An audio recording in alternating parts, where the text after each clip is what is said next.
یونس علیہ السلام کی دوستی ہوگی حضرت جبریل امین سے، تو جناب جبریل ملنے آئے۔ حضرت یونس علیہ السلام فرمانے لگے جبریل میرا دل کرتا ہے مجھے اس بندے کی ملاقات کرا جو اللہ کا سب سے زیادہ عبادت گزار بندہ ہے۔ حضرت جبریل امین لے گئے دور دور فلسطین کے علاقے میں، اور لے جا کر ایک بندے سے ملاقات کرائی جس کی دونوں آنکھیں بھی کوئی نہیں تھی، دونوں بازو بھی کوئی نہیں، دونوں پیر بھی کوئی نہیں، اور اس بندے کی زبان پر لفظ بڑا کیا جاری تھے، یا اللہ تیرا شکر ہے، یا اللہ تیرا، بول کے کہیے یا اللہ تیرا، اے اللہ تیرا شکر ہے، شکر شکر کر رہا تھا۔ حضرت جناب سیدنا یونس علیہ السلام کہنے لگے میں نے تجھے عبادت گزار کو ملانے کو کہا تھا، تو کہاں لے آیا؟ حضرت جبریل کہنے لگے یا یونس یہ ہر چیز جانے کے باوجود اپنے رب کی رضا پہ راضی ہے۔ اس وقت دنیا میں نبیوں کے بعد جس سے اللہ سب سے زیادہ پیار کر رہا ہے وہ یہی بندہ ہے، یہ اپنے رب کی رضا پہ راضی ہے۔ اے تن میرا کنگی ہوئے تے میں زلف سجن دی واواں، تے پوش میرے دی جتی بن جائے تے میں یار دی قدمی آواں، مارو مارو مینو مار مکاؤ کوئی عذر نہ پیش لے آواں، تے جے سونا ہی میرے دکھ وچ راضی، جے سونا ہی میرے دکھ وچ راضی، جے سونا ہی میرے دکھ وچ راضی تے میں سکھ نو چلے ڈاواں، مانا کہ جب اس حال میں راضی ہے تو بس ٹھیک ہو گیا، ٹھیک ہو گیا۔ وصل اچھا ہے نہ فراق اچھا ہے، بس جس حال میں محبوب رکھے وہی حال اچھا ہے، بس جس حال میں انہوں نے رکھا بات ٹھیک ہو گئی۔ اس میں اب انسان شکوہ کرتے پھرے کہ یہ کس طرح ہے وہ کس طرح، اپنے آپ کو مطمئن رکھا ہے۔ مشکل کے بعد جو آسانی آئی، حضرت لقمان حکیم، ان کے نام پر قرآن مجید کی پوری سورت ہے۔ حضرت لقمان حکیم علیہ رحمہ آپ اپنے بیٹے کو نصیحت کر رہے تھے، کہنے لگے بیٹا کو مشکل آئے تو گھبرانا نہیں، کوئی مشکل آئے تو کرے بیٹوں کو سمجھ آ جائے کہ مشکل آئے تو، سمجھ آ رہی ہے بات کی، مشکل آئے تو۔ اور کیا خوبصورت جملے، بیٹے کو بٹھا کے کہتے ہیں بیٹا چھوٹی مشکل آئے گی تو اللہ بڑی مشکلات آسان کر دے گا، سمجھو چھوٹی مشکلات آئیں تو اللہ نے بڑی مشکلیں اس نے آسان کر دی۔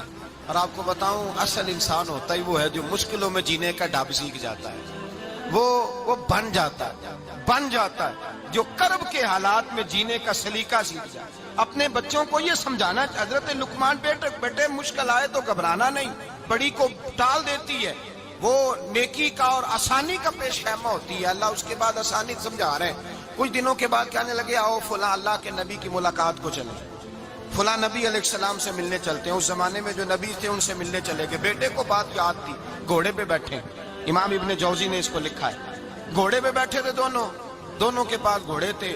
اب رستہ بہت زیادہ تھا، کھانا ساتھ لے لیا، پانی ساتھ لے لیا، رستہ لمبا تھا، صحرا کا علاقہ تھا۔ جب جانے لگے تو اتنی سخت گرمی ہوئی کہ گھوڑے بھی بے ہوش ہونے لگے، اچانک ایسی گرم لو چلی کہ گھوڑے بھی۔ اب دونوں باپ بیٹا جو تھے وہ بڑی جوش میں تھے کہ جانا ہی جانا ہے، گھوڑے سے اتر کر کے پیدل چلنے لگے۔ اب پیدل چلتے چلتے ذرا آگے گئے تو گرمی میں جتنا بندہ پیدل چلتا ہے اتنا پیاس بھی زیادہ لگتی ہے، تو پانی پیتے رہے، کھانا کھاتے رہے، کھانا پانی بھی ختم ہو گیا۔ تھوڑا آگے چلے نا، اس قدر تکلیف بڑھی کہ حضرت جناب لقمان کے بیٹے کے پیر کے اندر ایک ہڈی پیوست ہو گئی، اتنی بڑی ہڈی تھی وہ اندر ہی چلی گئی، پیر خون کے فوارے گرنے لگے، بیٹا بے ہوش ہو گیا۔ حضرت لقمان اس کے سرانے بیٹھے تو بیٹا تھا نا، آنکھوں میں آنسو آ گئے۔ بیٹے نے آنکھ کھولی تو کہنے لگا ابا جی آپ تو صبر کرنے والے ہیں، آپ رو رہے ہیں؟ فرمایا بیٹے میں کیا کروں، میرے سینے میں جو دل ہے وہ ایک باپ کا دل ہے، تو باپ جو ہوا تیرا، تیری دکھ پر رونا آیا، بڑی مشکل سے دانت کے ساتھ ہڈی نکالی، ہڈی نکلی تو خون بھی چلا۔ صاحب زیادہ کہنے لگا حضور آپ نے تو کہا تھا ہر مشکل کے بعد آسانی ہوتی ہے، اور چھوٹی مشکل دیکھ کے اللہ بڑی سے بچا لیتا ہے، تو ہم تو اچھے کام چلے تھے، مشکل پہ مشکل، مشکل پہ مشکل، یہ کیا ہے؟ حضرت لقمان کہنے لگے بیٹا نہ تو رب کی حکمتوں کو جانتا ہے نہ پوری طرح میں جانتا ہوں، لیکن جو میں نے کہا تھا وہ بات سچی ہے، فَإِنَّ مَعَ الْعُسْرِ يُسْرًا إِنَّ مَعَ الْعُسْرِ يُسْرًا، اللہ ہر مشکل کے بعد آسانی عطا فرمائے گا، اور فرمایا میرا ایمان ہے کہ ضرور عطا فرمائے گا۔ یہ بات کہہ رہے تھے کہ سامنے سے دھواں اٹھا، اتنا سخت دھواں اٹھا کہ آپ نے سوچا شاید وہاں بادیا وہاں جاتے ہیں، وہاں چلنے لگے تو پیچھے سے کسی نے آواز دی ٹھہر جاؤ، رکو، وہیں رک گئے۔ تھوڑی دیر گزری تو کہا رک جاؤ، جب رکے تو ایک بولنے والا بولا، کہنے لگا تمہارے لیے تھوڑی دیر کے بعد جانوروں کا بندوبست کر دیا جائے گا، کھانے کا بھی بندوبست ہو جائے گا، بچے کا پیر بھی صحیح ہو جائے گا، چلے جانا، لیکن ذرا ٹھہرو۔ حضرت لقمان کہنے لگے بولنے والے تو کون ہے؟ تو کہنے لگے میں اللہ کا فرشتہ ہوں، میں اللہ کا فرشتہ ہوں۔ کہا اللہ کے فرشتے اور یہ سارا کچھ کیا ہے؟ تو فرشتہ کہنے لگا اصل بات یہ ہے کہ سامنے بستی پر مجھے عذاب نازل کرنے کا حکم ملا تھا، آپ بڑی تیزی سے آ رہے تھے، میں نے رب سے دعا کی کہ اللہ اس باپ بیٹے کی غلطی کوئی نہیں، مہربانی فرما۔ رب نے پہلے آپ کو صحرا میں الجھایا، پھر میری دعا کی برکت سے آپ کے گھوڑے ٹھہر گئے، پھر میری دعا کی برکت سے آپ کا پانی ختم ہوا، پھر میری دعا کی برکت سے آپ کے بیٹے کو زخم آیا، پھر میری دعا کی برکت سے سامنے سے دھواں اٹھا۔ فرمایا یہ جو تمہیں مشکل پہ مشکل آ رہی تھی، یہ تو میرا رب تمہیں عذاب سے بچانا چاہ رہا تھا، یہ جو تمہیں مشکل پر مشکل آ رہی تھی تو میرا مالک تمہیں عذاب سے بچا رہا تھا، تم سمجھ نہیں رہے تھے۔ حضرت لقمان نے بیٹے کی طرف دیکھا تو بیٹے کہنے لگے ابا جی بات بالکل سچی ہے، افضل الذکر لا الہ الا لا الہ الا، اور پھر پڑھنے لگے حسبنا اللہ و نعم الوکیل نعم المولا و نعم النصیر۔ یہ ورد ہونے لگے۔ بھائی جب تجھے مشکل آتی ہے، آزمائش آتی ہے، تو اس وقت سمجھتا ہے پتہ نہیں میرے ساتھ کیا بننے لگا ہے۔ اللہ تبارک و تعالیٰ چھوٹی مشکل دے کے تجھے بڑی سے محفوظ رکھتا ہے، چھوٹی بیماری دے کے تجھے بڑی سے محفوظ رکھتا ہے۔ بلکہ میں ایک دفعہ ایک تکلیف میں ایک آزمائش میں مبتلا ہو گیا، تو میں نے اپنے حضرت سے کہا کہ حضور سارے دکھ کٹھے ہی آ گئے، کیا کیا جائے؟ تو آپ فرمانے لگے بڑے خوش نصیب ہو، جوانی میں اللہ نے دکھ دے دیے، بڑھاپے میں آئے تو برداشت نہیں ہوتے، یہ تو بڑے وقت پہ آ گئے، شکر ادا کرنا چاہیے، اس زمانے میں برداشت نہیں ہوتے، اب آسانی ہے، ان کو برداشت کرو، ہمت کرو۔ میرے بھائی یاد رکھیں آزمائشیں تکلیفیں آپ کو بڑا کرنے کے لیے آتی ہیں۔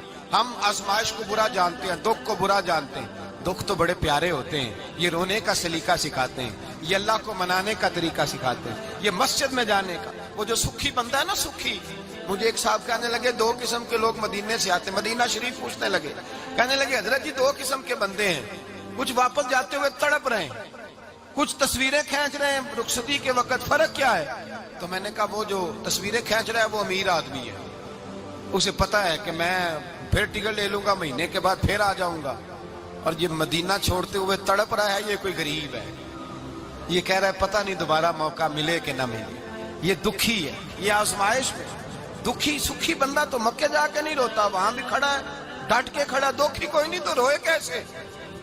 روئے کیسے؟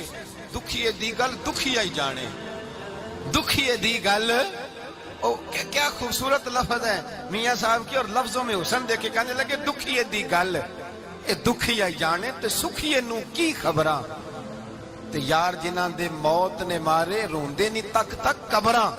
یہ مشکل مرحلہ ہوتا ہے، جب انسان تکلیف میں ہوتا ہے پھر اسے احساس ہوتا ہے، اور تکلیف والے کو ہی تکلیف والے کی تکلیف کا احساس ہوتا ہے۔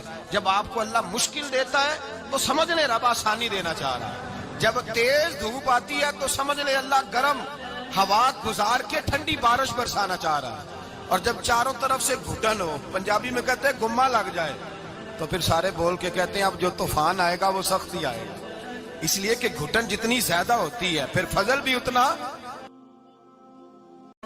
حضرت نوح علیہ السلام کی قوم کو حضرت نوح علیہ السلام نے 1500 سال سمجھایا ہے، 15، کچھ لوگوں نے 950 سال لکھا ہے نا، اعلیٰ حضرت نے لکھا ہے 1500 سال عمر ہوئی حضرت نوح علیہ السلام کی۔ اللہ تعالیٰ بندے کو جلدی سزا نہیں دیتا، بلکہ قرآن مجید میں ایک جگہ رب کریم اس طرح بھی فرماتا ہے کہ جب بندے مجھے بھول جاتے ہیں تو میں ان کے لیے نعمتوں کے دروازے کھول دیتا ہوں۔ بندہ سمجھتا ہے کہ میں کچھ تو ہے نا کہ میرے اندر کہ میں جدھر جاتا ہوں خیر ہی خیر ہو جاتی ہے، وہ سمجھتا ہے کہ میری عقل ہے، حالانکہ اللہ اسے ڈھیل دیتا ہے، اللہ اسے ڈھیل دیتا ہے۔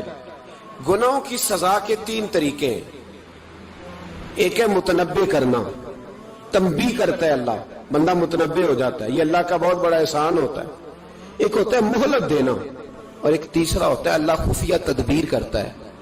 تھوڑا سا سمجھیے گا، انسان پر کوئی آزمائش آئی، فوراً اس کی چھٹی اس نے کہا کہ وہ فلاں جگہ غلطی کی تھی تب ایسا ہوا ہے،